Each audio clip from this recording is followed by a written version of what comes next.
সুমনা দেবী আমার মা ছিলেন এক অপূর্ব সৌন্দর্যের অধিকারিণী। বয়স 40-এর কাছাকাছি হলেও তার চেহারায় এখনও সেই যৌবনের আভা লেগেছিল, যা সময়ের স্রোতে ম্লান হয়নি।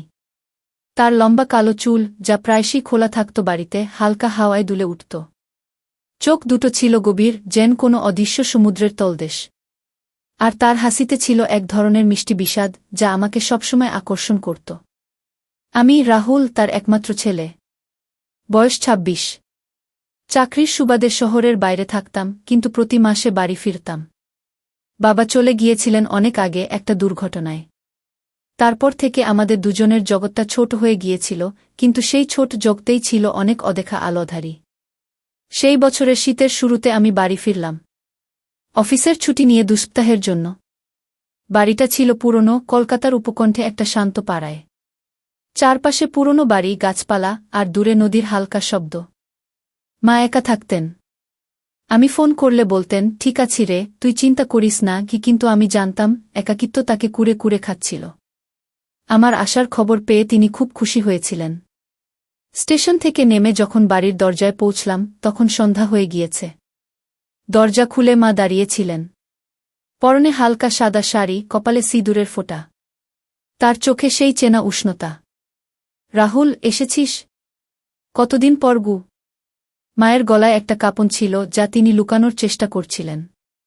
আমি তার দিকে তাকিয়ে হাসলাম।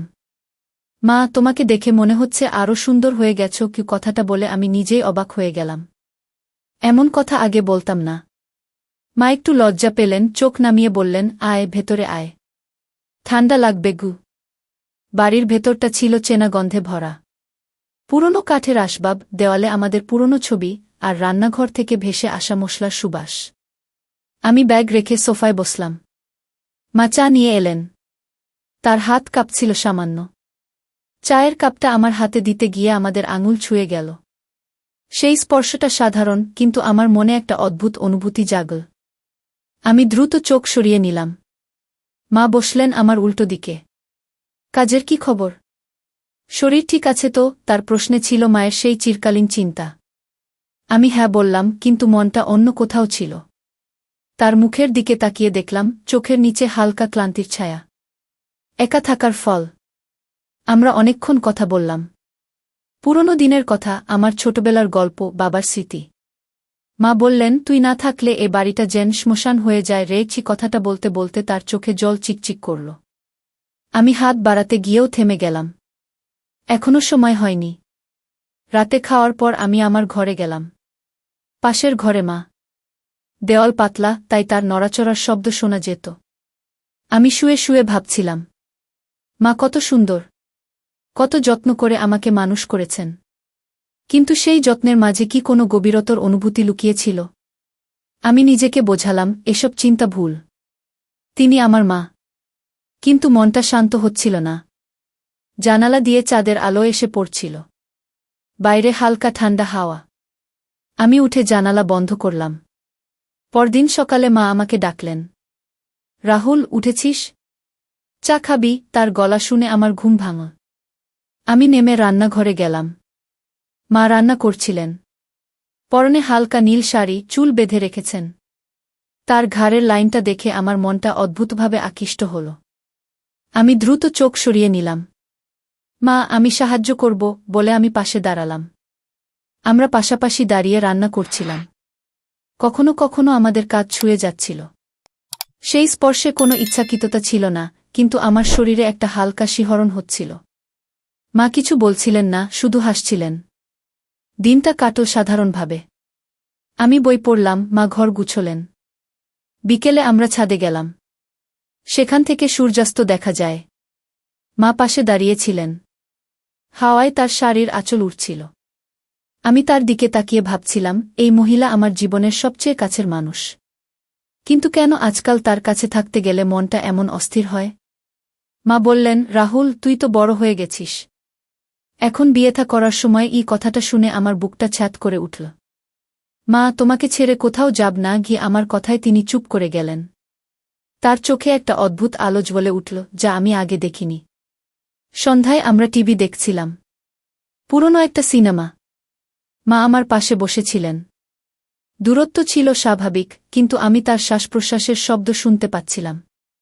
তার শরীর থেকে হালকা সাবানের গন্ধ আসছিল। আমি মনোযোগ দিয়ে সিনেমা দেখার চেষ্টা করছিলাম, কিন্তু মনটা বারবার তার দিকে চলে যাচ্ছিল। মা একবার জিজ্ঞেস করলেন, ক্লান্ত লাগছে না তো? আমি মাথা নাড়লাম। রাত বাড়লে তিনি বললেন, শুয়ে পড়। কাল সকালে উঠে বাজার যাবি আমার সাথে। রাতে শুয়ে আমি অনেকক্ষণ ঘুমাতে পারলাম না। মায়ের ঘর থেকে হালকা আলোর রেখা দেখা যাচ্ছিল। তিনি হয়তো বই পড়ছেন বা ভাবছেন। আমি ভাবছিলাম আমাদের সম্পর্কের এই গভীরতা। ছোটবেলায় মা আমাকে কোলে করে ঘুম পাড়াতেন। এখন আমি বড় হয়েছি, কিন্তু সেই আকর্ষণ কি কখনো শেষ হয়? না, বরং আরও গভীর হয়েছে, কিন্তু সেটা একটা নিষিদ্ধ ছায়ে ঢাকা। আমি নিজেকে সতর্ক করলাম, এসব চিন্তা ঠিক নয়। কিন্তু মন মানছিল না। পরের কয়েকদিন কাটল একইভাবে। আমরা একসাথে সময় কাটাতাম। মা রান্না করতেন আমার পছন্দের খাবার। আমি তাকে সাহায্য করতাম বাড়ির কাজে। একদিন বাগানে গাছের যত্ন করতে গিয়ে মা হাঁটুতে চোট পেলেন সামান্য। আমি তাকে ধরে ভেতরে নিয়ে এলাম। তার হাত আমার কাঁধে। সেই মুহূর্তে তার শরীরের উষ্ণতা আমাকে স্পর্শ করল। কিন্তু আমি কিছু বললাম না। মা বললেন, থ্যাংক ইউ বাবা। তুই না থাকলে কি করতাম? তার চোখে কৃতজ্ঞতা আর কিছু আরও গভীর অনুভূতি। সময় যত যাচ্ছিল, আমাদের কথাবার্তায় একটা নতুন স্তর যোগ হচ্ছিল। মা আমার ছোটবেলার গল্প বলতেন, আর আমি শুনতাম মন্ত্রমুগ্ধের মতো। তুই যখন ছোট ছিলি, তখন রাতে আমার কাছে না শুলে ঘুমোতিস না, বলতে বলতে তার গলা নরম হয়ে যেত। আমি হাসতাম, কিন্তু মনে মনে ভাবতাম সেই দিনগুলো ফিরে আসলে কেমন হতো। একদিন বিকেলে আমরা হাঁটতে বেরিয়েছিলাম পাড়ায়। মা আমার পাশে হাঁটছিলেন। সূর্য ডুবছিল, লাল আলোয় তার মুখটা আরও সুন্দর লাগছিল। আমি বললাম, মা, তুমি কখনো একা লাগে না? তিনি থেমে গেলেন। লাগে রে, খুব লাগে। কিন্তু তোর জন্য অপেক্ষা করি গিয়ে। সেই কথায় আমার হৃদস্পন্দন বেড়ে গেল। আমরা চুপচাপ হাঁটতে লাগলাম। বাড়ি ফিরে মা চা বানালেন। আমরা বসে বসে চা খাচ্ছিলাম। তার চোখে একটা অস্থিরতা। রাহুল, তুই কি সত্যি সবসময় আমার কাছে থাকবি? প্রশ্নটা সাধারণ, কিন্তু তার গলায় ছিল একটা আকুতি। আমি বললাম, হ্যাঁ মা। তুমি ছাড়া আমার আর কেউ নেই। সেই মুহূর্তে আমাদের চোকাচোকি হল। দীর্ঘক্ষণ কোনো কথা নেই, শুধু একটা অদৃশ্য টান। আমি প্রথম চোখ সরিয়ে নিলাম। রাতে আমি ঘুমের মধ্যে স্বপ্ন দেখলাম। মা আর আমি একটা ফাঁকা মাঠে দাঁড়িয়ে আছি। তিনি আমার দিকে হাত বাড়াচ্ছেন, কিন্তু আমি পৌঁছতে পারছি না। ঘুম ভেঙে গেল। হৃদয়টা দ্রুত চলছিল। পাশের ঘর থেকে মায়ের হালকা নড়াচড়ার শব্দ আসছিল। তিনিও হয়তো ঘুমোচ্ছেন না। এই টেনশনটা ধীরে ধীরে বাড়ছিল। আমি জানতাম এটা শুধু মায়ের প্রতি ছেলের ভালোবাসা নয়। এর মধ্যে লুকিয়ে আছে আরও কিছু, যা বলা যায় না, স্বীকার করা যায় না। কিন্তু সেটা আছে। এভাবে দিন কাটছিল। প্রতিদিন আমরা আরও কাছাকাছি আসছিলাম, কিন্তু শুধুমাত্র কথায়, চোখের ভাষায়। মা আমার জামা ইস্ত্রি করতেন, আমি তার জন্য বই কিনে আনতাম। একদিন তিনি বললেন, তোর জন্য আমার জীবনটা সব। আমি কিছু বলতে পারলাম না। শুধু তার হাতটা ধরতে ইচ্ছে করছিল, কিন্তু থেমে গেলাম। প্রথম চ্যাপ্টারের এখানেই শেষ। টেনশনটা ধীরে ধীরে বাড়ছে, কিন্তু এখনও অনেক দূরে। সেই রাতের পর সকালটা একটু অন্যরকম লাগছিল। সূর্যের আলো জানালা দিয়ে ঢুকে পড়েছিল আমার ঘরে। মা আগেই উঠে রান্নাঘরে কাজ করছিলেন। আমি উঠে তার কাছে গেলাম। তিনি চা বানাচ্ছিলেন। তার চুলগুলো সকালের আলোয় চকচক করছিল। মা, আজ বাজারে যাবে বলেছিলে না? আমি জিজ্ঞেস করলাম।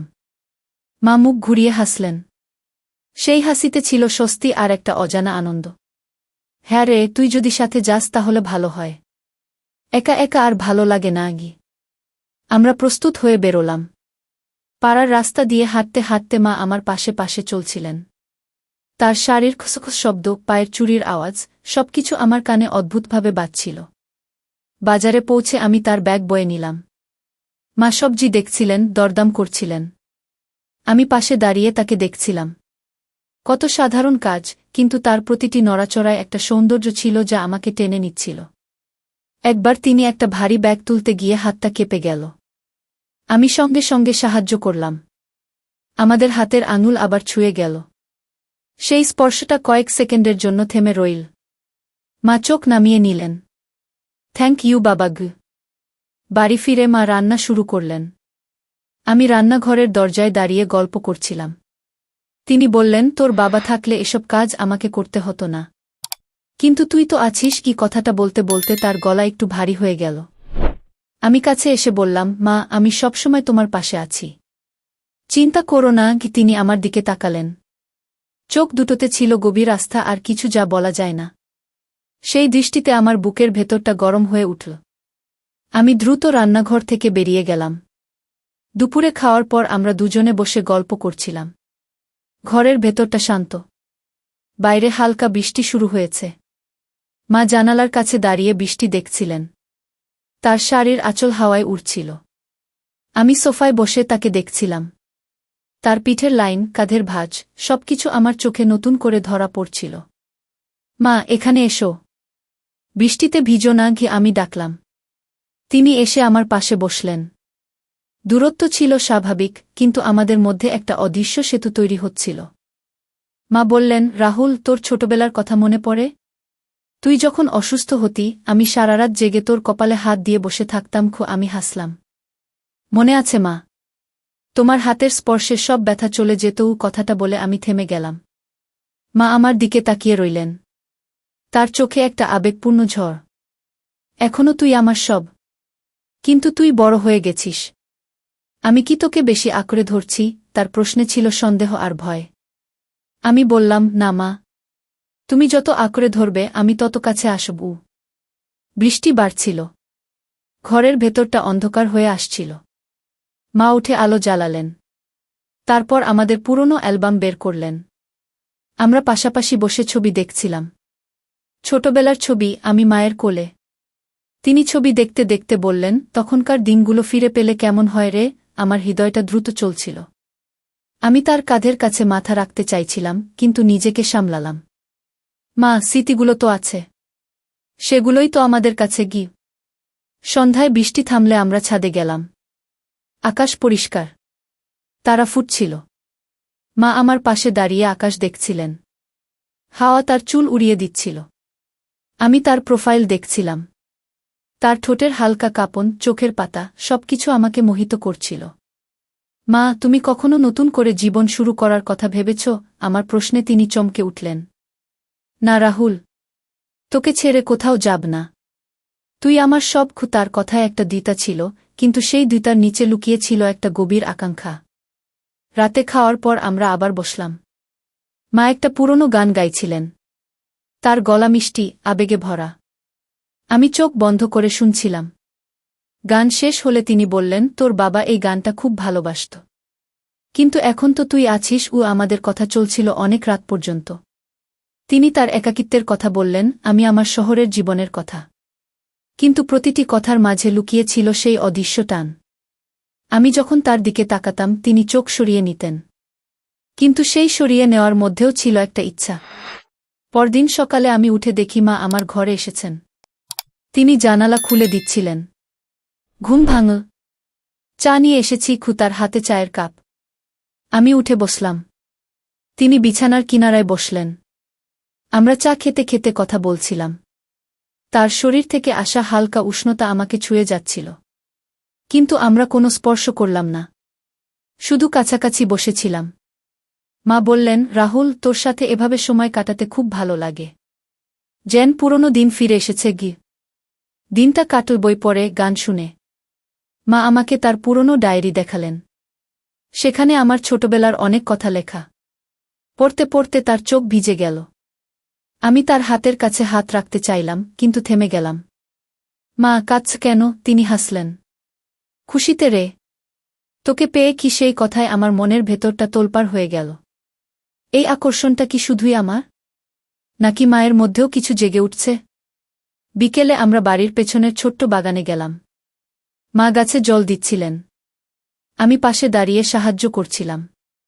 সূর্যের আলো তার মুখে পড়ছিল। তার ঘামে ভেজা কপাল দেখে আমার মনে একটা অদ্ভুত অনুভূতি হল। তিনি আমার দিকে তাকিয়ে বললেন, তুই এত ভালো ছেলে কেন রে? আমি লজ্জা পেয়ে বললাম, তোমার জন্যই মা। আমাদের চোখাচোখি হল। সময় যেন থেমে গেল। কোনো কথা নেই, শুধু দৃষ্টি। আমি প্রথম সরে গেলাম। হৃদস্পন্দন বেড়ে গিয়েছিল। সন্ধ্যায় মা রান্না করছিলেন। আমি পাশে বসে তাকে দেখছিলাম। তার হাতের নড়াচড়া, মুখের একাগ্রতা সবকিছু আমাকে মুগ্ধ করছিল। তিনি বললেন, রাহুল, তুই কি কখনো অন্য কারো কথা ভাবিস? আমি চুপ করে থেকে বললাম, না মা। তোমাকে ছাড়া কারো কথা ভাবতে ইচ্ছে করে না। তার মুখটা লাল হয়ে গেল। তিনি কিছু বললেন না। কিন্তু রান্নাঘরের বাতাসটা যেন ভারী হয়ে উঠল। রাতে আমরা খাওয়ার পর ছাদে গেলাম। চাঁদ উঠেছে। মা আমার পাশে দাঁড়িয়ে চাঁদ দেখছিলেন। তার শ্বাসপ্রশ্বাসের শব্দ আমি শুনতে পাচ্ছিলাম। মা, তোমার কি ঠান্ডা লাগছে? আমি জিজ্ঞেস করলাম। তিনি মাথা নাড়লেন। না, তোর পাশে থাকলে কিছু লাগে না। এই কথাটা সাধারণ, কিন্তু তার মধ্যে ছিল গভীরতা।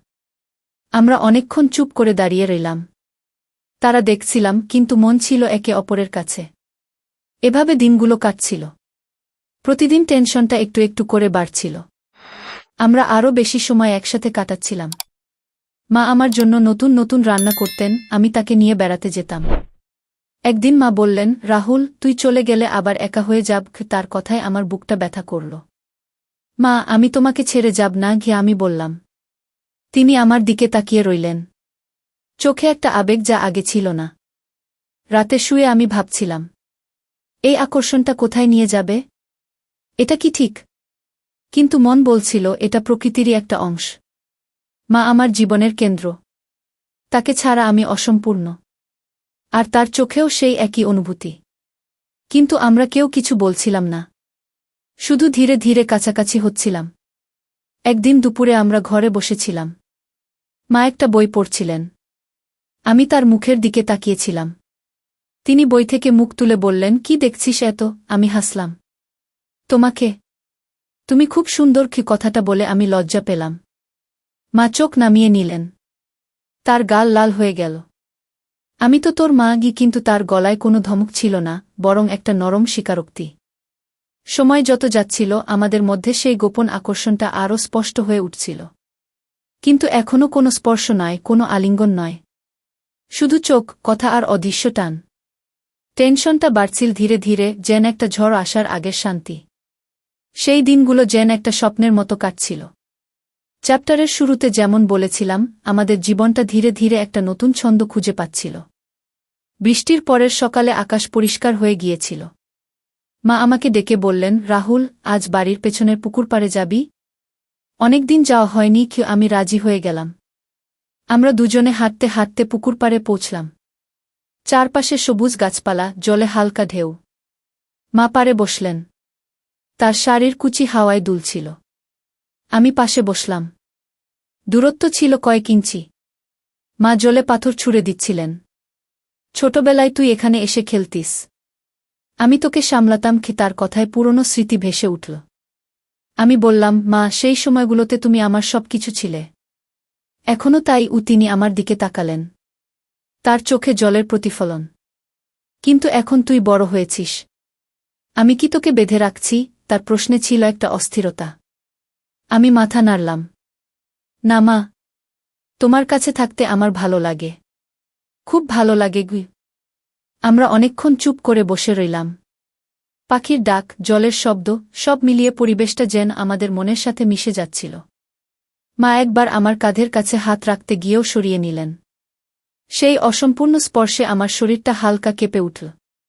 কিন্তু আমরা কিছু বললাম না।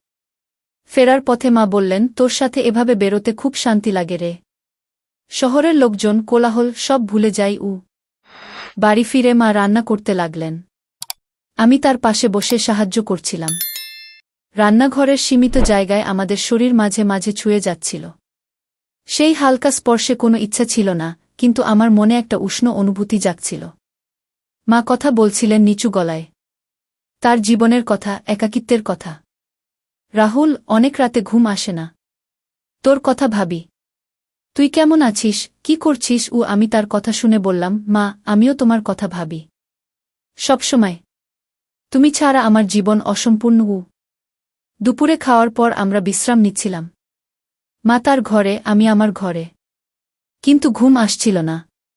আমি উঠে জানালায় দাঁড়ালাম। মায়ের ঘর থেকে হালকা শব্দ আসছিল। তিনি হয়তো বই পড়ছিলেন বা ভাবছিলেন। আমার মনটা অস্থির হয়ে উঠছিল। এই অনুভূতিটা কি? মায়ের প্রতি এত গভীর টান কেন? তিনি আমার জন্মদাত্রী, লালনকারী। কিন্তু এখন তাকে দেখলে মনটা কেমন করে।